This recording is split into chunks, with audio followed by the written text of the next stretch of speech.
All right, There's a lot of them. Yes.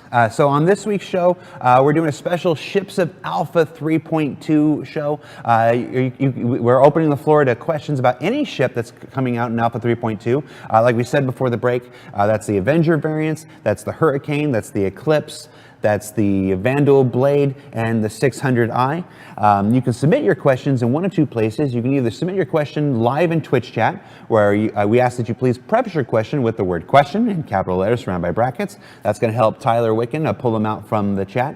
You can also submit your questions in Spectrum, which is our own communication platform up on robertspaceindustries.com. Same rules. You go to general chat, post your question there, question in capital letters surrounded by brackets. Additionally, as we are wont to do, we put up a thread up in Spectrum about 24 hours ago collecting questions ahead of time for people that can't make it to the show this week. So we are going to get right into it, because normally we do one of these things about one ship, and we've got a number of ships to discuss. So we're jumping right into it. Right now, right off the bat, I got a question for you about the Origin 600i, John. It says, why does the 600i have mostly size M components, the same size of the Freelancer Constellation, but have the ship size like a Starfarer or Caterpillar with large components? Will the 600i be a weak ship? I don't think so. It's got them because it doesn't need to have the components of the larger ships, which have got extra roles and functionality that require those things. It's got a large power plant because it's got a lot of things to do, but the rest of the components that are medium are sort of capable for what its intended role is. It's not out there refining fuel like Starfarer. It's not a supremely large target that needs to have all its power putting into shields. It sort of fits in with those other medium-sized ships. Yeah, it's one of those hard things that to really wrap your brain around from an outside design perspective until the full item system 2.0 and component system fully come online, and until players are able to actually pull components out and swap them, increase the grade, change the class, whether it's civilian or military or industrial and whatnot, until we actually start to get our hands on these components and start swapping out and seeing the effect of each one on ships.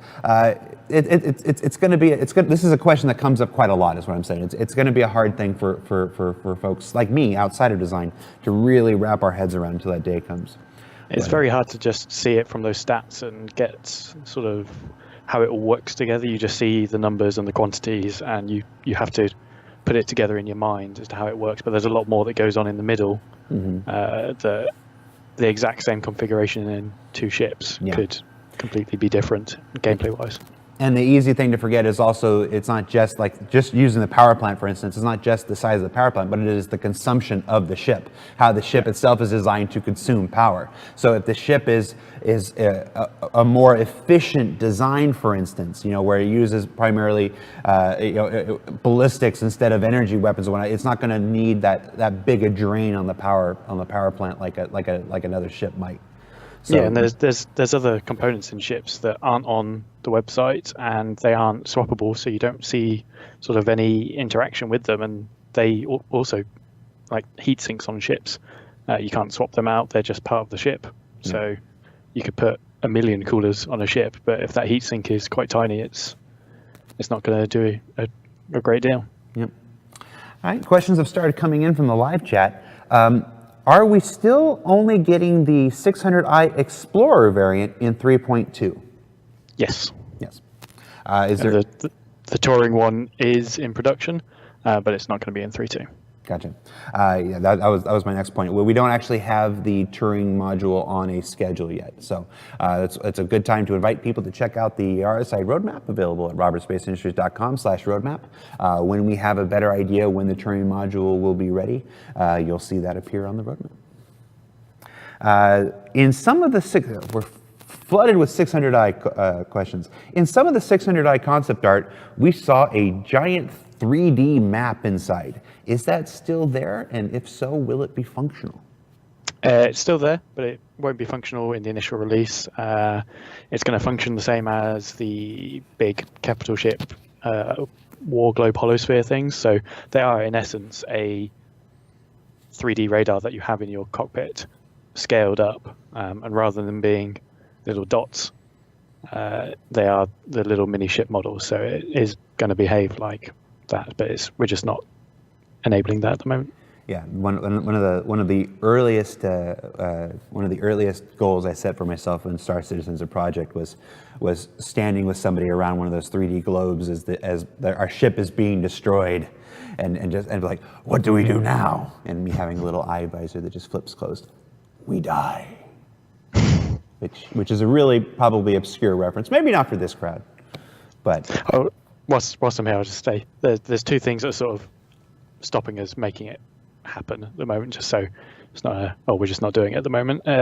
First thing is we don't have the ability to change those little icons into mini 3D ships at the moment. So you would just have the little small icons blown up really big, which looks terrible. And we don't have the ability to click on them to do targeting and selecting them, which is something Chris is really keen on having in all the ships.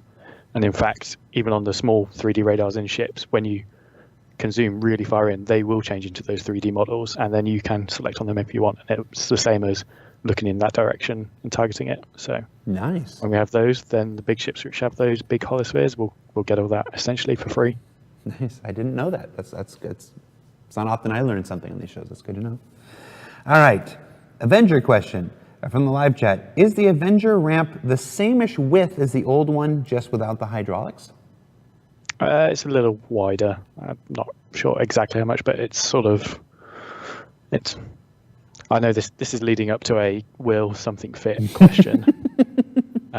It's slightly wider, and the angle is slightly shallower, and the headspace is slightly larger. Gotcha. All right. So whatever you were trying to ram in there before might just fit now. Title of my autobiography. Not a cyclone.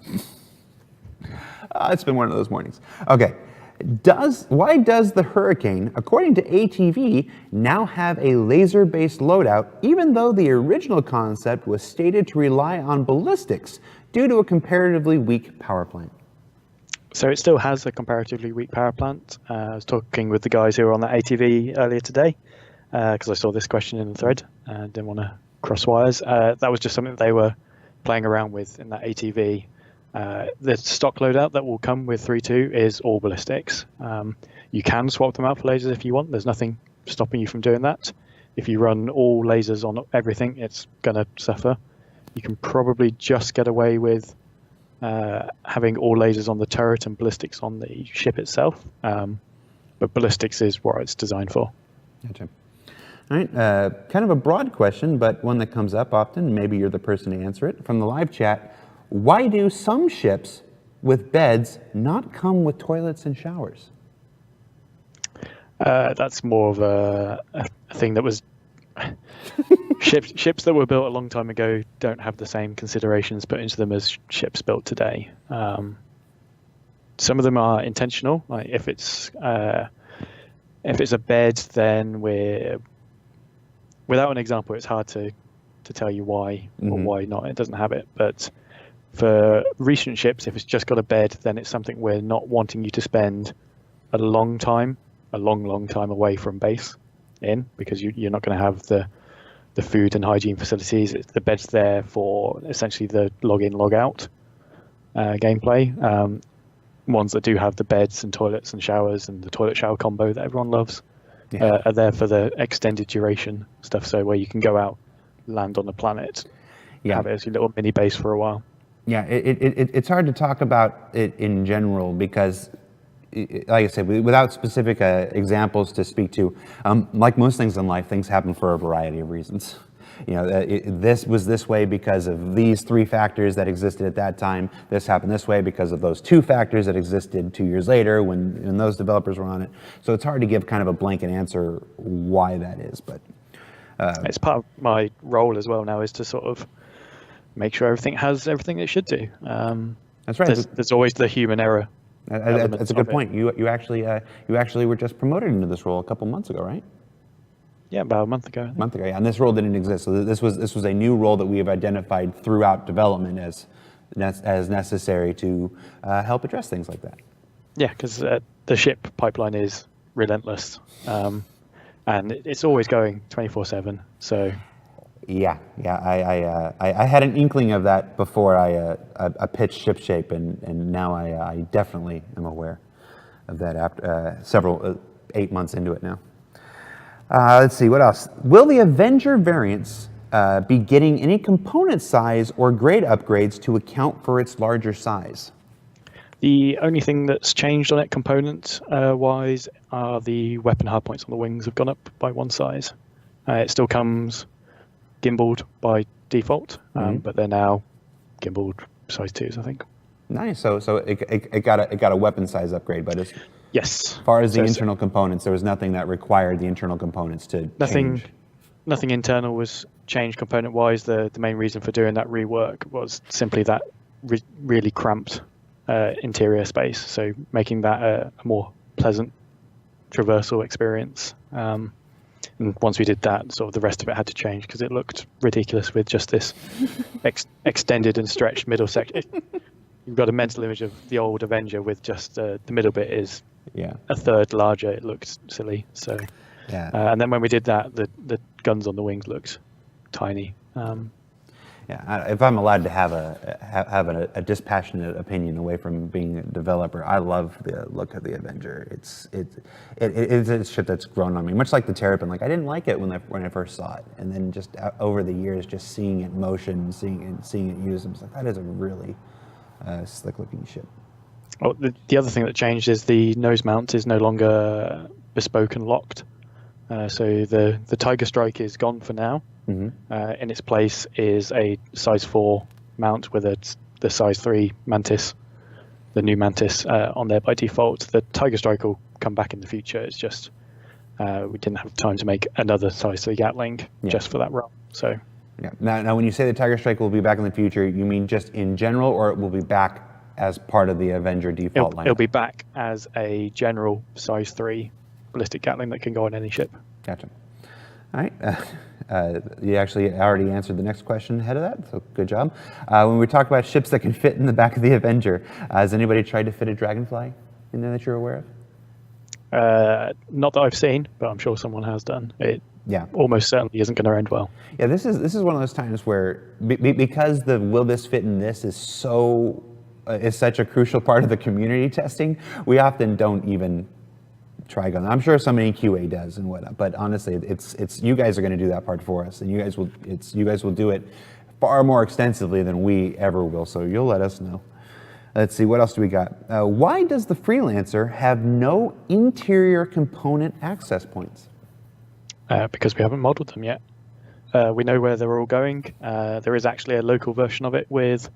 It's essentially brought the back face of the walls slightly closer to the exterior and the interior face of the walls slightly in to create the cavity to put them all in.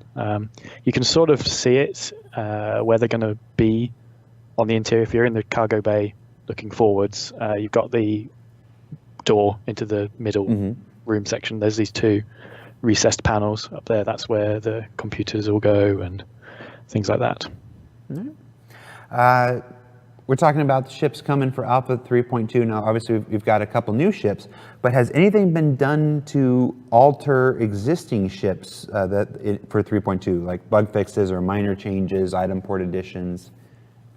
Nothing massive I can think of off the top of my head. There's always bug fixes going into the ship, so I wouldn't be surprised if every ship has had a few bugs fixed on it. One of the big things that has changed is the glass shader has been completely overhauled by the graphics team, so it's a lot more realistic now.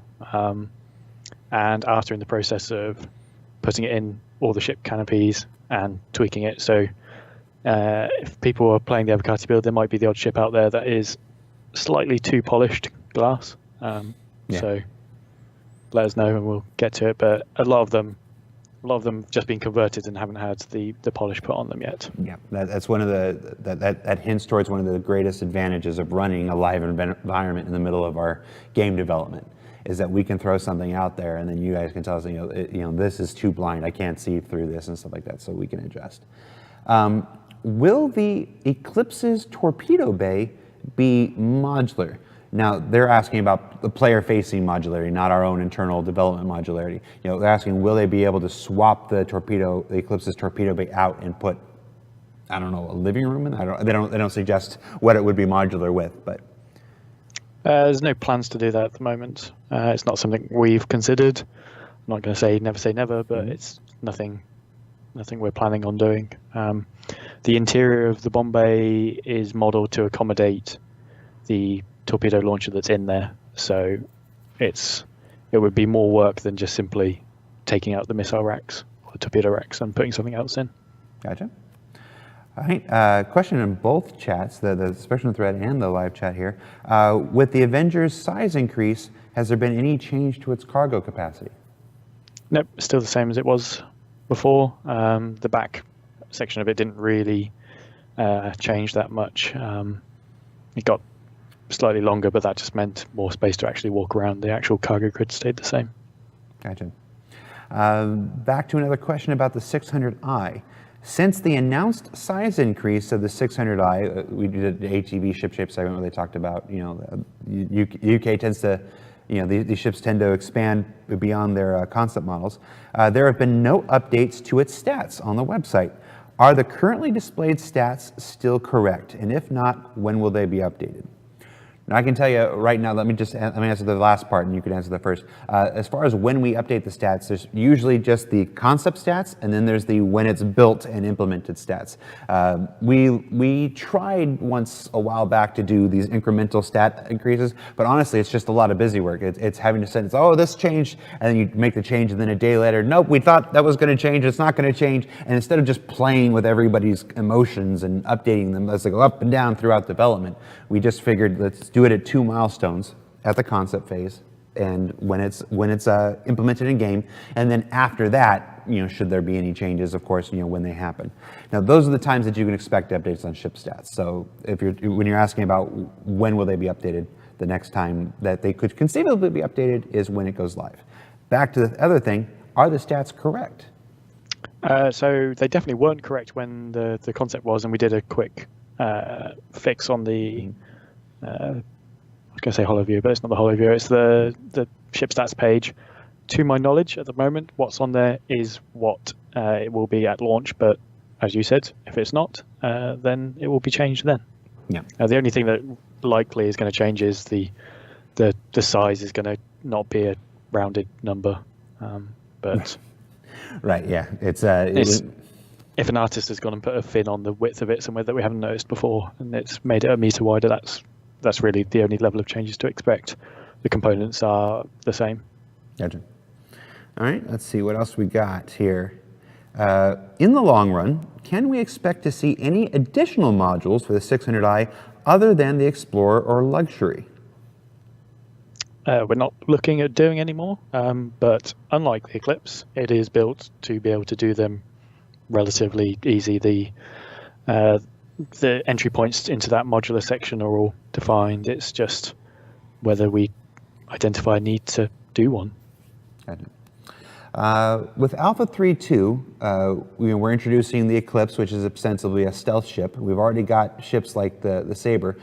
Is the stealth mechanic going to be in full swing in 3.2 when the Eclipse arrives, or will it just kind of function similar to how the Saber does as far as EM readings and stuff like that?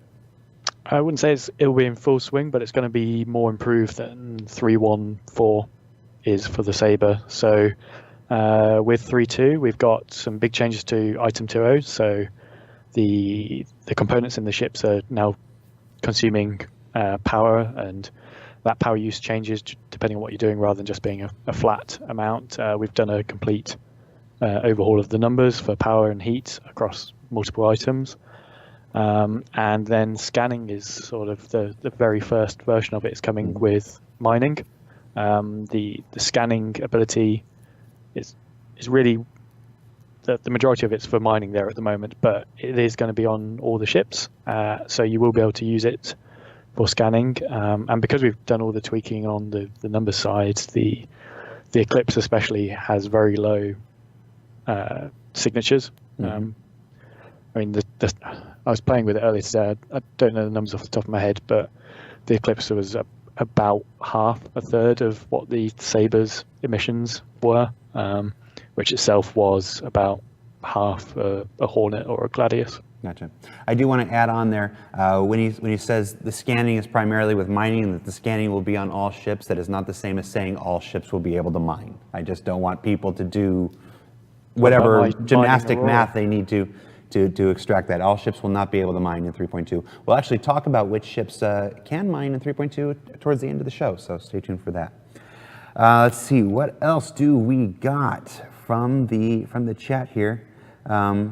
Will there be a flight-ready sale or promotion to accompany these new ships? Yes, as there normally is. Every time we add ships to the game, we do fire up the promotional machine and make some selection of these ships available to backers everywhere. So you can expect that. As far as dates and which ships and how much, I don't have that information anymore. But you can expect there to be a promotion. Yes. Let's see. Hurricane question. How did the maneuverability end up? Is it pretty nimble? I will give the honest answer in that I haven't played it in its latest version because we did a complete retune of it about half an hour ago. That's what Hosmer's in there doing. Okay. Yeah. So how it was before, it was fairly nimble. But there were some issues that needed to be fixed with the setup, and it needed to retune after. So it was fairly nimble the last time I played it, but that is not what is going into the builds at the moment. Okay. Any plans to make the Avenger Stalker cells be removable for cargo runs? This goes back to the whole modules variants thing we discussed on one of these a while ago. We're still not sure which way we want to go with those Avengers. There was a lot of promises for both sides, so yes. We're going to have to decide one way or the other, and when we do, we'll communicate that out. It's sort of it will either be they're fixed variants, you can't take them out, and if you've got one of them, that's the one you've got. You would need to get a different ship essentially to get the other ones, or we go down the fully modular the modular route where you have an Avenger. Everyone that got all the 3 individual ones, now you will just have the one ship with the modular pieces. At the moment, it's going to stay as a variant, and you can't remove them.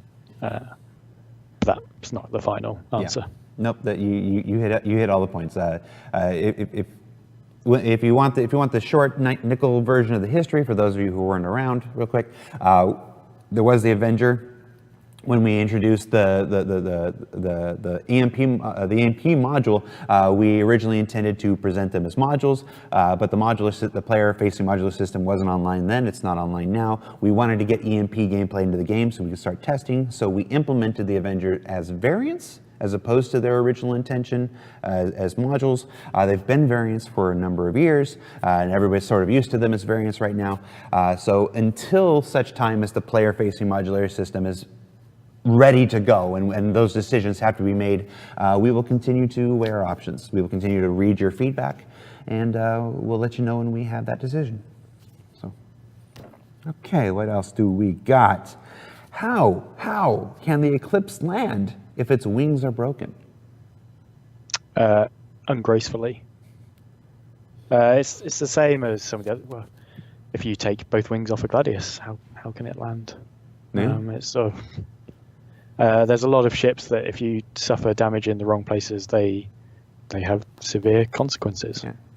But that's in line with some of the great, like World War II era stories. The planes that have to come in for a landing on the aircraft carrier, and they don't have their landing gear, and yet you have to compensate for that sort of landing and stuff.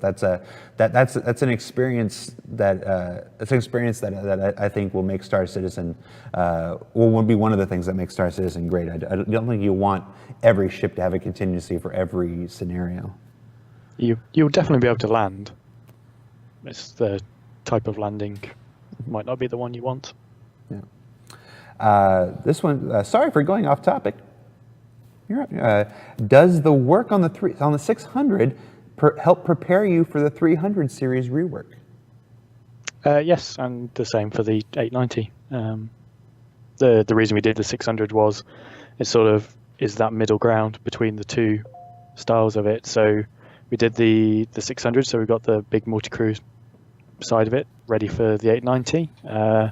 We did the 100 concept, which helps figure out some of the smaller details, and now we've got those two there, we can do the two there.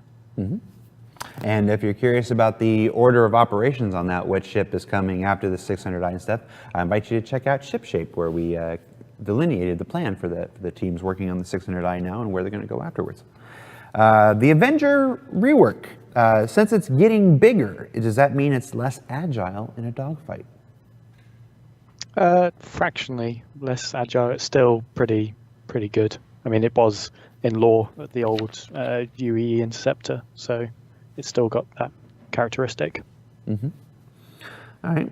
Why was the Mustang Alpha and its variants chosen to be pushed into 3.3 instead of, say, the Aegis Avenger and its variants? Essentially the Mustangs weren't ready enough for it. They needed a bit extra time, and as soon as you miss that, we have a feature lock date that is 6-7 weeks before the release date. If stuff is not ready by that date, then it moves to the next one. Yeah. And it just wasn't ready in time for that date, so we moved it. Yes, some features have a lock date 6 to 7 weeks. Some features have a lock date sooner, and we're going to talk about that later in the show. We're talking about, like, it's like the ship team, they have their feature lock date earlier and stuff like that. Other teams, they will push things right to the level, and we'll talk about why and all that stuff later on in the show. Let's see, but yeah, the Avenger rework. Plus, the Avenger rework had the benefit of being utilized in Squadron 42, so it got kind of a head start. It was originally started by the Squadron 42 ship team, wasn't it? Yes, and it started a lot sooner than the Mustangs. I think I don't know when they officially started, so I'm not going to speculate, but I know the Avenger was started last year for the live stream. During the design of the 600i, were there any considerations to make the ship, quote unquote, homely, like a flying house you can live comfortably in? If you like the decor that's in there at the moment, then that's probably a comfy home for you. It's sort of the Origin 600 and 890, they veer towards that sort of ostentatious super yacht styling that a certain crowd love, sort of in your face styling. Yeah, I think homely wasn't the word. Homely was not the word that I would ever apply to the 600i. No, I wouldn't want it as my home, but there's many people that do. Oh, I'd want it as my home. I just don't think it's when I think of homely, I think of actually what I think of is the girl from She's All That before she has a makeover, and I don't know why that's where my brain went, but that's all right. Let's see. Got deep real soon. That's a deep cut, she's a Freddie Prinze Jr. cut there. The blade, do you walk into the blade or kind of crawl into it? Oh, blade question. I was wondering when someone's going to no, ask I'm surprised there hasn't been more. It uses the same entry method as the scythe and the glaive. The cockpit interior essentially is the same template. So you get on what we affectionately call the massage bed, and it raises you up into it. You're in a prone, lying down position. Yep. Here's an interesting question we can talk about for a second. This person it's less a information question, more a plea. Can we move away from ships like the Eclipse and the Razor that are focused on one single task and return to player-side modularity? I wouldn't say we've intentionally moved away from it. There's to create the whole breadth of ships that we need for the universe. There has to be some that have a sole focus. We did a huge push on modular ships early on, and it's sort of they come in waves. We'll do a load of sort of specific career focused ones, specific role focused ones. Then we'll do a couple of modular ones. So it's not been a general order to move away from those things. It's just we needed those specific ones. Yep. And of course, let's from my side of things, from the side of things here in the marketing, the promotion, and stuff like that. the player-facing modular system isn't in game and whatnot, and you always want to be careful how many things you promise. You promise as far as new features and stuff like that. We've committed to a number of things using the player modular system. The Endeavor, for instance, lives and breathes by it. The Retaliator utilizes it. The 600i utilizes the player. Will utilize that. Although it's actually the 600i is technically a variant. What's the other player-facing modularity system? It's the Endeavor and the Retaliator. Oh, the Vanguards essentially use the player modularity system. So it's one of those things where it's prudent on our end when we ask for things to let that player-facing modularity system develop a bit more before we start making the requests from our end. Hey, can we do this? Can we do that? Kind of stuff like that. I just think it's the responsible thing to do on our end. So there are also things that can do lots of things. They're desirable for a small set of people that really love the ability to do everything, but as a wider concept, they lack a focus naturally because they're multi-role. So it's very hard to get excited about something that can do lots of things mediocrely, and rather than one thing that can do it really well. Yeah, it's the worst marketing tagline in the world would be "Jack of all trades and master of none." It's like, well, why nobody wants to be told their ship isn't really good at anything. So because we made it too broad. Yeah. Yep. All right. Where exactly are the 3 forward-facing fixed guns on the 600i? One on each wing shoulder bit, and there's one on top. Okay. Any plans for the return of the 2-seat Avenger? No plans for that. Okay.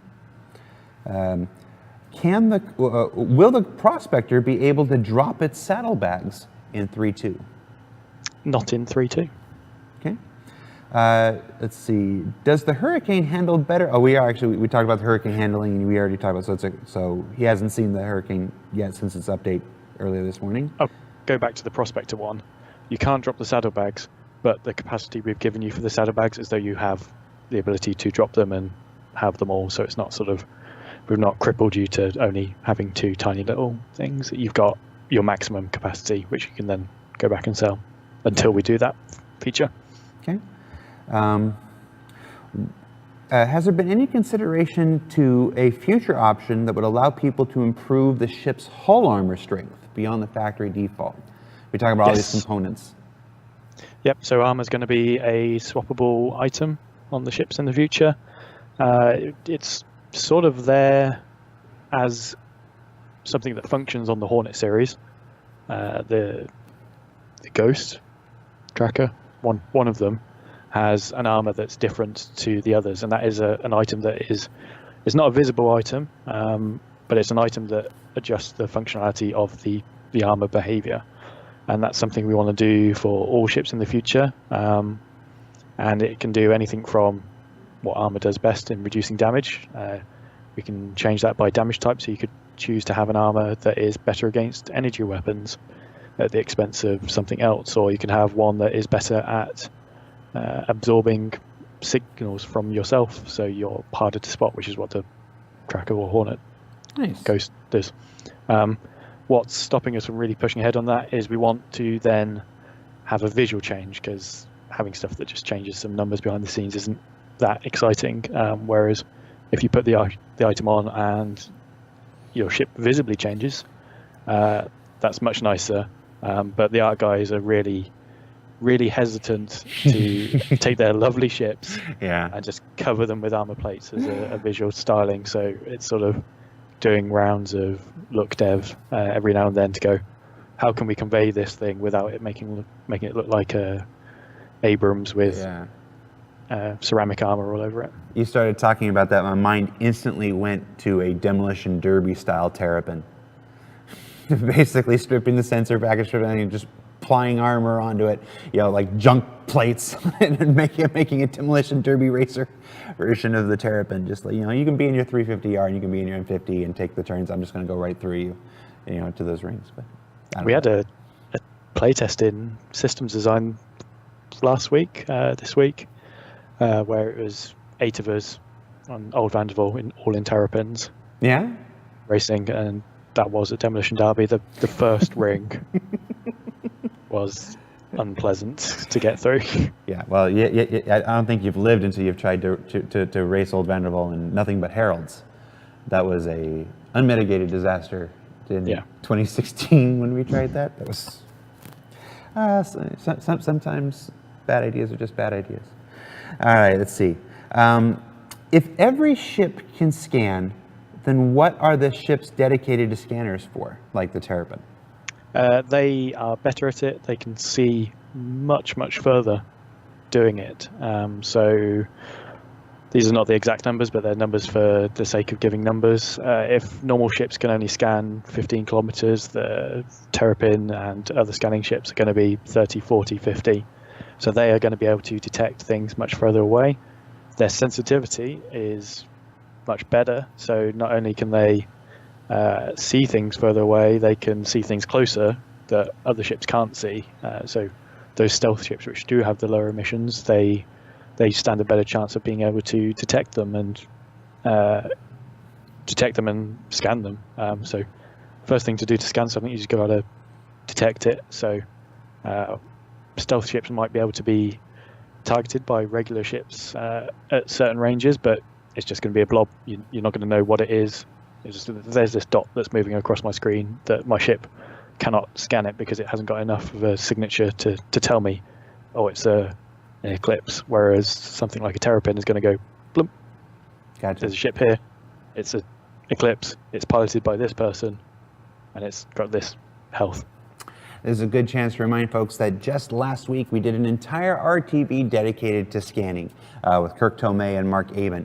So if you do have more questions about scanning, how it's going to work in 3.2, and what our intentions for the entire system are beyond that, I highly recommend you check out last week's RTV. The bot is available on YouTube. So, did you put them on really small chairs for that RTV as well? Because they were like... Okay, no. We were all in the exact same chairs. It was 3 of the exact same chairs.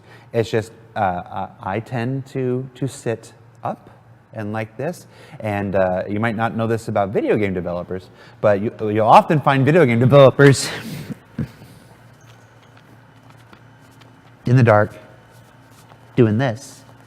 So when they come to the desk, and I'm like, sit up. They sit up, and we adjust the cameras, and then the interview starts, and they just start moving back to their natural habitat. Natural spine position. Yeah, natural spine position. So yes, we are actively investigating an alternative chair solution. All right. This is perfect. Next question. Which Avenger will survive the Infinity War? None of them. Tyler, was that from you or from the chat? He's blaming that on you, chat. I think it's from Tyler, though. All right. With the blade going into 3.2 with the new Vandal aesthetic, can we expect to see updates to the glaive and scythe visually? Visually, not in 3.2.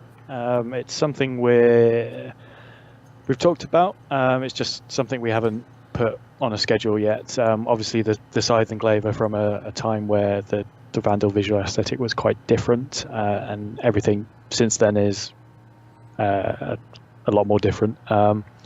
It's something we want to do, but there's been no sort of commitment to any dates for doing it. Yeah, it's also something that's still needs to be investigated a bit. If you watch the ship shape on the Vandal blade, one of the things we talked about is how the Vandal as a species takes their technology from other places. So a Vandal aesthetic can be quite all over the place. So that it's well within the lore for, okay, when we build scythes and glaives, we take from we've learned over the years to take from these sources, and when we build blades, we've learned to take from these sources, so they can be quite visually different if the decision is made not to, carry over. Like I say, you could put the Vandal family next to each other. The scythe and glaive look different, but they don't look like they've come from a different alien race. So yeah, nobody's going to mistake it for the Banu. No. All right, what else do we got? What is the ships list? Oh, welcome to join the show. The ships that are coming out with Alpha 3.2, and of course you can track this on the roadmap on robertspaceindustries.com/roadmap. We've got the Avenger variants, which is the Titan, the Stalker, the Warlock, and the Titan Renegade, right? Yep. Yep, and the Titan Renegade. So all four Titans, all four Avengers. The 600i exploration variant, the Aegis Eclipse, the Anvil Hurricane, and the Vandal Blade. Did I forget any? Nope. That's all. Thank you, Tyler. We don't know where we have Tyler. Tyler's actually sitting here. Usually he's doing his job in Austin. But he's doing his job like right over there. Let's see. Will Carrack owners receive a 600i as a loaner for release? I actually don't know the answer to that. I'm wrenching it right now because I'm going to find out the answer and see if Tyler can't find out the answer, and before the end of the show, see if he can drop it in my chat. We'll see what that is. I'm not involved in that process anymore, so I don't know the answer. Let's see. We've heard in the past that the Prospector laser can do damage. Does it do damage? And if so, does it do damage to other ships? Does it do damage to players? It's a good question. Trying to think what the current state of it. It was doing damage earlier in the week to everything. But there was a debate going on whether we should, for the initial release, just leave it damaging mineable entities or not. From my side, it should damage anything. That's what I'm pushing for. So you'll be able to use it as a weapon, ideally. It's not going to be the most effective weapon. Yeah. You're not going to be able to go up to a reclaimer and go start mining the outside of it, but it will sort of annoy it. Yeah. No, I absolutely, if it hasn't happened on P2 already, I'd be surprised. But I expect one of the very first things to do is for somebody to land, fire up the Prospector laser, get out, and then try to walk into it and see what happens. At least that's what I would do. That's the first thing. Hey, I'm getting a Skype call. I'm in the middle of a show. Let's see, what else do we got? Will the Stalker's holding cells be functional in any way for Alpha 3.2? They are usable. You can get in and out of them, but there's no mechanic at the moment to sort of lock people in there, which I guess is what that question is trying to say. They want to lock people in the back of it. Yeah. We thought that until we had the proper bounty hunting mechanics locked in place, it was a bit open to abuse to remove the option to get out of the thing from the inside, because we know what will happen is one person's going to open it and go inside it, and the door's going to close, and then they'll be stuck there forever inside their own ship. Some people might be into that. Yeah. All right, John, that's it. You made it. You did it. Cool. Congratulations! Thank you for taking the time. I know this was a midweek audible, so I do appreciate you making the extra effort to be here this week. That's fine. All right, guys, we are going to take a short break, and when we come back, one time only, a special roadmap update here on RTV. So stay tuned. We'll see you in a minute.